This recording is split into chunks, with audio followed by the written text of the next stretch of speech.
En la clase de hoy vamos a aprender una cita muy famosa en español.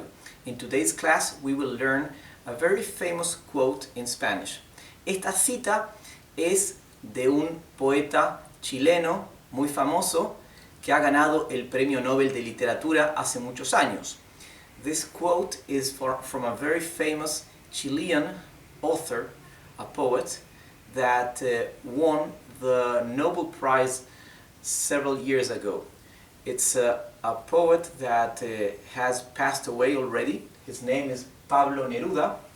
Es un autor que ya falleció hace muchos años. Su nombre es Pablo Neruda.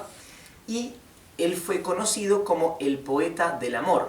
He was known and famous as the poet of love because his love poems were very famous worldwide. Bien, empecemos entonces con un poco de vocabulario. So let's begin with a bit of vocabulary. Citas. La palabra citas es quotes. So, cita means quote in Spanish. Okay? Cita is equal quote. So this is a very famous quote from the poet. Cita is also the word we use for date. So if we have a date with somebody, in Spanish we say we have a cita. Tenemos una cita. Okay? So this word has two meanings. Citas famosas en español. Famous quotes in Spanish. Es tan corto el amor y es tan largo el olvido.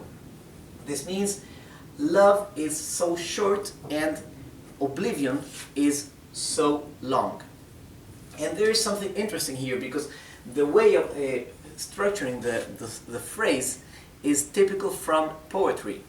Because in Spanish we would say, if we were speaking or writing, we would typically say el amor es tan corto y el olvido es tan largo, right? It's a more direct way of communicating, okay? First, in Spanish, we say the nouns or the objects, and later we say the adjectives or the description of the nouns, okay? And here you can see that it's the other way around. First, we have the adjective short or the adjective long, and then we have the noun, the object, the thing. El amor for the love, and el olvido for the oblivion. So in Spanish, it is correct to use, to put the adjectives before the noun, okay, as in English.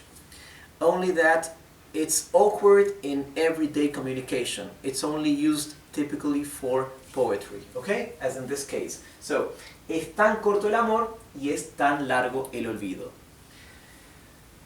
Love is so short and oblivion is so long. Okay, so here we have a bit of vocabulary. Es the verb to be conjugated in the present tense for the third person in the singular. That means is, okay? Tan means so. Corto for short. El is the determined article, the for masculine. Amor is love. Y, the conjunction, that means and. Largo for long. Olvido for oblivion. Okay? And cita, you know, means quote or date. Olvido, if you can use it as a verb, which means olvidar, that is to forget. Okay? So, as a verb, olvidar means to forget. As a noun, olvido means oblivion.